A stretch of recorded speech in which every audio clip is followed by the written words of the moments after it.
Hello guys, welcome back to the channel, welcome back to the garage, and welcome to 2021. So it is New Year's Day. 2020 is officially over. Hopefully we have a much better 2021.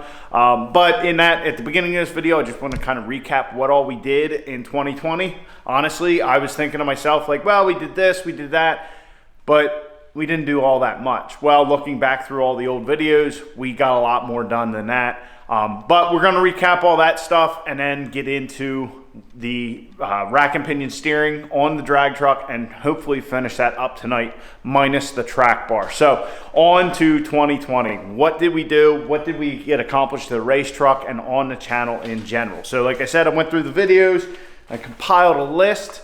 So just run through it real quick. So first thing we did immediately, like starting after New Year's, we 4-linked the drag truck, put the 4-link on the back, got rid of the rear leaf springs, did that little project. Everything worked out great, very happy with the results. We also bought a D150. If you guys remember that yellow truck, we really didn't do much with it. It was something that I bought with high aspirations and then just lost interest very quickly.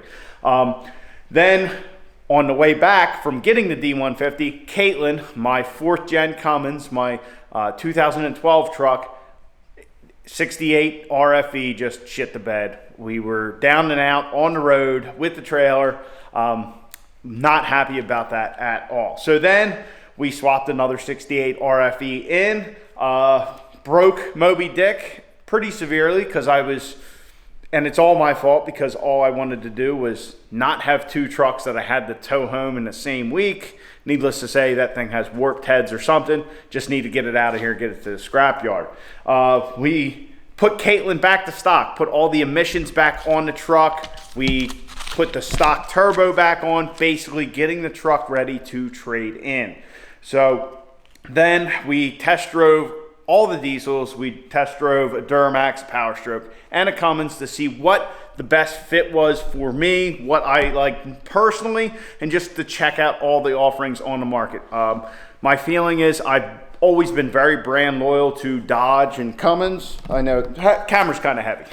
I've always been brand loyal to like Dodge. I'm a Dodge guy, but I wanted to see what else was out there, and well, you guys know the rest of that story, but we'll get to that in a minute. So put Caitlin back to stock, test drove the diesels. We switched the drag truck over to all fiberglass. So we put a fiberglass front clip on the truck, fiberglass doors, fiberglass bed sides, trying to lighten the truck up as much as possible. Very happy with the results. We had some issues with the one bedside, got that sorted out. But all in all, for never doing fiberglass before, I'm very happy with how everything turned out.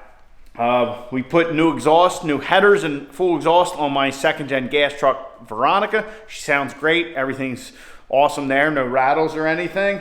We also bought our 2nd gen project. Now our 2nd gen, we've done some upgrades, fixed the exhaust, tuner, intercooler, fluid amper, air dog, some injectors from Flux Diesel Injection. There are more plans for the 2nd gen, but with winter and all, and obviously the garage is kind of full up right now, but I do have plans for the 2nd gen. We will be doing a lot more with that truck. We got the drag truck ready to race. We weighed the drag truck, found out weight-wise we weren't doing too bad. We were just over 5,000 pounds, so we still can cut more weight out of it. With me in it, it was 5,000 with me in it. So with me in it, the goal is 4,400 pounds. So then we also sold the D150, like I previously said, bought it, had high aspirations, maybe swap our 6.7 engine that used to be in the drag truck in it, just lost complete interest. And so we sold that, got rid of that. Then we traded Caitlin in, my 4th gen Cummins, and got an F350, which a lot of people liked, a lot of people didn't like, but tell you what, so far that truck has been phenomenal, and I do not regret that decision at all. That 10-speed automatic, that beats a 68 RFE or an Ace in any day of the week. I don't care who you are. So then we took the drag truck to Florida, which was kind of a big ordeal. You know, took the truck down. We got it finally running correctly. We got with the guys at Hardway and got this thing dialed in, set up a CSP6. So basically we have launch control for the truck. You know, when we press the brake, put the throttle to the floor, and it'll sit at whatever RPM is commanded. So we did that. We got it on the dyno. It made 1,150 horsepower with a spool jet and on the bottom tune while smoking the rear tires on the rollers.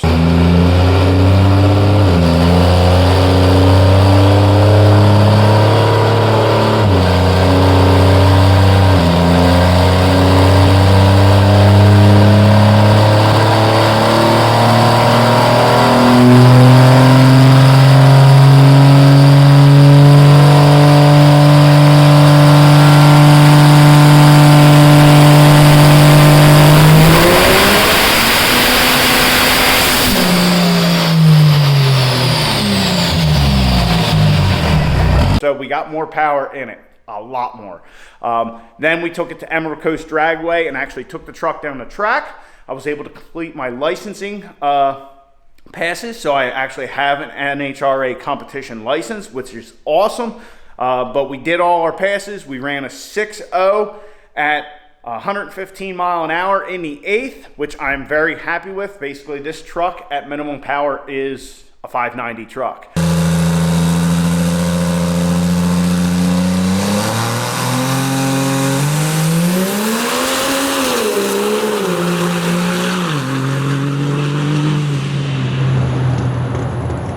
So that's awesome, but we ended up having some transmission issues, ended up being a cut seal. The guys at Muldoon's took care of us. We got that all straightened out. Then we took the drag truck to Cecil County Dragway to do our first quarter-mile pass in the truck, which it ran a 10.4 at 142 mile an hour, which is a lot of mile an hour for that speed. So we had some issues, something was going on. Next pass, catastrophic failure, broke our billet intermediate shaft, and that took out a wide range of stuff in the transmission, which I'm getting all sorted out right now. And hopefully we can get our trans back in the truck, hopefully by the end of this month. That's really my goal.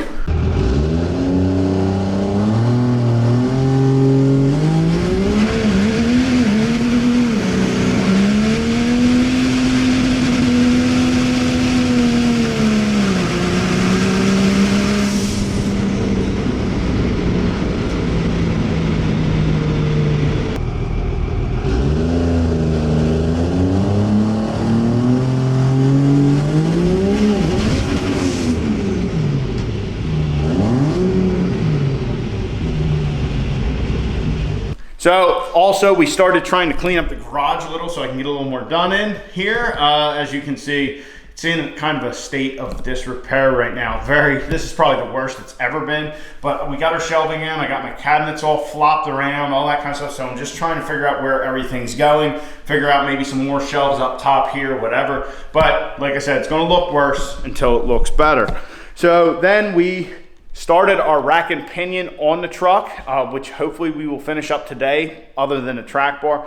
So we're getting our rack and pinion in, cutting like 60 pounds out of the front of the truck and getting more precise control over the front end. So 2020 wasn't a great year with all the crap going on in the world, but here in the garage, we did accomplish a lot. I forgot all about the fiberglass, doing that last year, and the 4-link. I thought that was kind of the year before, but that's just the way things go. So hopefully 2021, the goal is to run this sucker as much as possible. So we'll get our transmission back in here when Cecil opens up. We'll get the truck back to the track. I'm also trying to get a spare transmission together. So if we have some other issues, whether it's another bad seal, we break a shaft, whatever, because with what we're doing, and it's no fault of our guys over at Muldoon's, we're trying to shove between 1,000 and 2,000 horsepower through a 48 RE, and that's just nuts. Failures happen, clutches wear.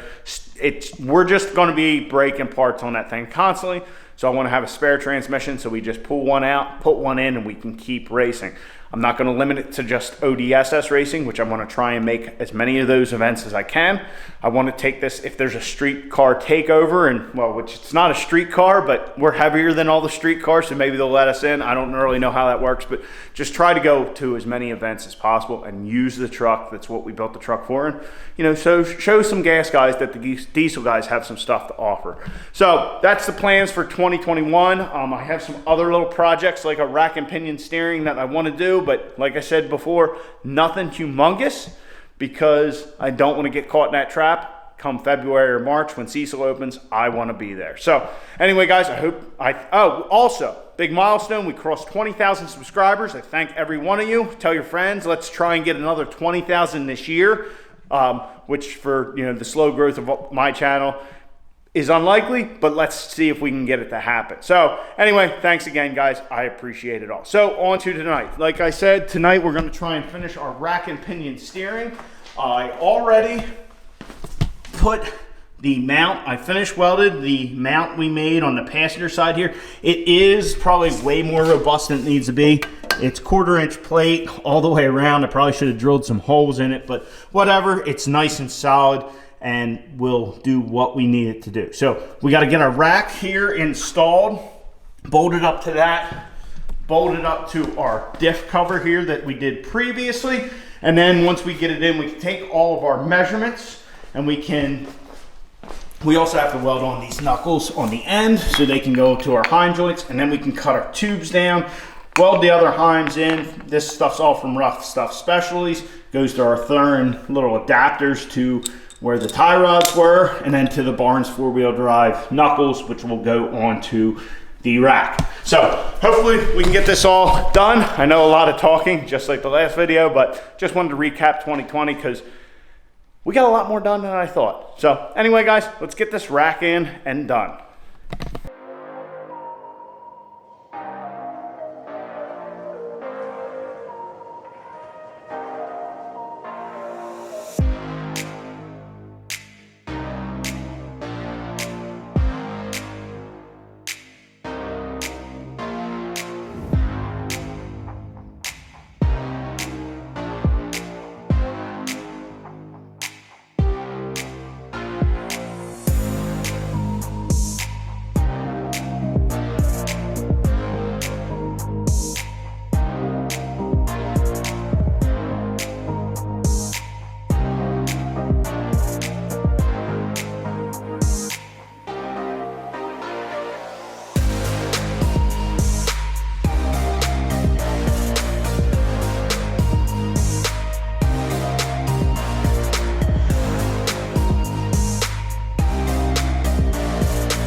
All right, so we've got our diff cover on, got our rack mounted. Very happy with how everything's looking good. Also got our steering knuckles welded on. They are level and just welded onto the nuts that we cut off these old tie rods. So our next step is take our Rough Stuff Specialties like steering heim kit and figure out how long these suckers need to be. So I've set all the heims at 3/8 of an inch gap. Now don't worry, there's still at least like 1 inch of thread engagement on this. So we have plenty of thread engagement. Really, it's a 1/2 inch heim, so you only need 1/2 inch of thread, but we have 3/8 sticking out. So what that'll allow us to do is we'll have 3/4 of an inch adjustment on either tire. So 3/8 on one heim, 3/8 on the other, 3/4. So that'll give us 1.5 inches total on these things to run them in. And then, we can also run it out as well. We have plenty of thread engagement inside of these things, as you can see. I don't know if you can, because these things are like 2 inches long, and this heim has like 2 inches of thread. Now our factory tie rod linkage, or whatever it is, our factory steering linkage is 61 1/4 inches across. So I made sure I got our wheels at that measurement. Looked at everything. As you guys can see, maybe this tire's kind of pointing out away from the truck, and this tire, well, you guys can't see, but it's pointing in a little bit. So we are at 61 1/4 from end to end, but we have plenty of adjustment. So all we have to do is take this, and we will have to measure, if I can do it with one hand, and figure out how long these things gotta be. Basically, it looks like we gotta cut these things in half. Let me grab my, where's my tape? Oh, let me grab my ruler for a second. All right, so I just measured from here to here with the tube. So it looks like we're gonna use about 9 inches of tube. So depending on how you set up your rack, Barnes 4-wheel drive, who we got these steering knuckles from, offer this same kit with 10 inches of tube. So you should be able to use that, and then you can get all that stuff at one place if you decide to go this route. Because this tube's actually 14 inches. Once again, I didn't know how long the rack was gonna be. I didn't have it yet. So we'll get those in, figure out our line routing, and this steering rack will be done other than the track bar. Another thing, I did center up our steering rack so we have the same amount on either side, try and make things as even as possible. Even though if you look at my marks on the axle, the steering rack is not perfectly centered, which is by design. You know, that's to get our clearance for our steering shaft. Not that I'm worried about it being centered, you know, really you'll never notice it. I mean, the engine's offset from center anyway. So anyhow, we'll get to it and finish this little project.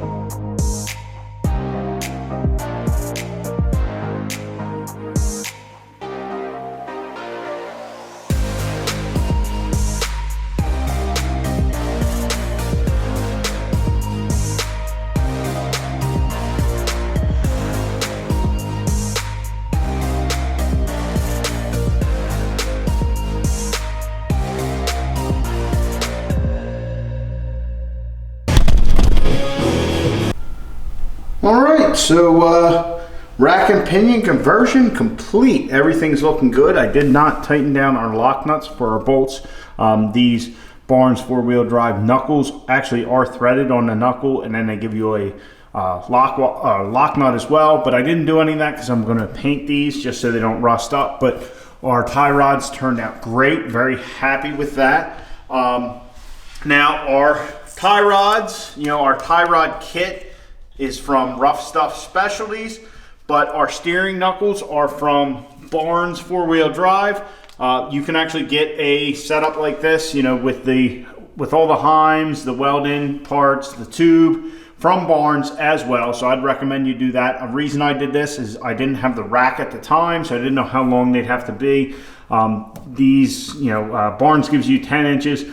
Rough Stuff gives you 14. So that's the difference. We just had a little more tube. And then we have our Thurin little adapters here for going from the tie rod end to our heim joint. But I am very happy with how everything worked out. Our lines are installed. This one is actually very easy because it's aluminum, but the supply, the feed from the pump and all that, the pressure side, it's a little bit more difficult. Basically, I just straightened out the line, took all the bends out of it, and that went right in. But we have plenty of room on all that stuff. So very happy with the whole setup. This is definitely something that was well worth doing, I believe. I mean, it looks good. We cut a bunch of weight out of the truck, which we'll talk about in a second. And the best part of it is, so the truck isn't even on, and this thing with the old setup was a bear to turn without the truck running. But now with the rack and pinion, I can turn the wheels no problem. So very happy about that. It's a lot easier to even turn the wheels right now, so I can only imagine the control we're gonna have when we actually drive the truck. Also, the rack is from Detroit Axle. It's a remanufactured unit, and then obviously we built the axle mount and the diff cover mount. So very happy with that. Everything looks good. We lost some weight. So when I originally did my weight measurements, I actually used a full Rough Stuff Specialties kit. So since we actually didn't use most of that tube or a lot of that tube, we actually saved 64 pounds on the front end of the truck without counting the track bar. So we saved 64 pounds. Track bar, the Carly one we had was 17 pounds. So if we cut that in half, we're up like 72 pounds or so. So just over 70 pounds we saved out of the truck, and as you could see, easier to steer already, and it should, you know, keep, what's it called? It should help keep the truck from torque steering as well. So whatever I've heard and like saw on, I believe it was Fire Punk Diesel's video, that's where most of these ideas came from. Helps with torque steer a lot. Apparently everybody who does this conversion definitely notices a difference at the track. I also want to give a good big shout out to my buddy Bodie Armstrong. When I was down in Florida at Emerald Coast Dragway for the last ODSS event of the year last year, talked to Bodie for quite a while about his setup, talked about the rack and pinion conversion. He definitely gave me some pointers on that, and thanks Bodie, I really do appreciate it. So anyway guys, our rack and pinion conversion is complete. Whoa. Let me know what you think about it. Also, let me know what you want to see in 2021. We're definitely going to get some more second gen content on the channel. That thing's definitely been neglected. That, as has always been the case on this channel, is this thing takes up the majority of the time. And I'm not going to say that's going to change, but with how it is now, once we get the truck ready, you know, track ready, we're probably not going to mess with it too much other than our maintenance and, you know, when we have to fix stuff, whatever. So we're going to focus on the other projects, which is primarily the second gen. I would love to do some stuff to Veronica, my blue second gen gas truck, but until we build a shop, that thing lives outside, so there's really not much point. So let me know what you want to see out of the second gen, because that's definitely going to be a lot more prevalent this year coming. So anyway guys, I hope you enjoyed. I hope you learned how to convert your drag truck to rack and pinion. We're going to have to put a cross member in the front there, just a piece of, you know, chromoly going back and forth between the frame rails. And we're going to have to add a track bar, but that's not going to be right now because we don't have material, and I really haven't even thought about the track bar too much yet. So anyway guys, I hope you enjoyed. Please like the video, subscribe down below. Catch you guys on the next one. Get out in your garage, get the wrench on your truck.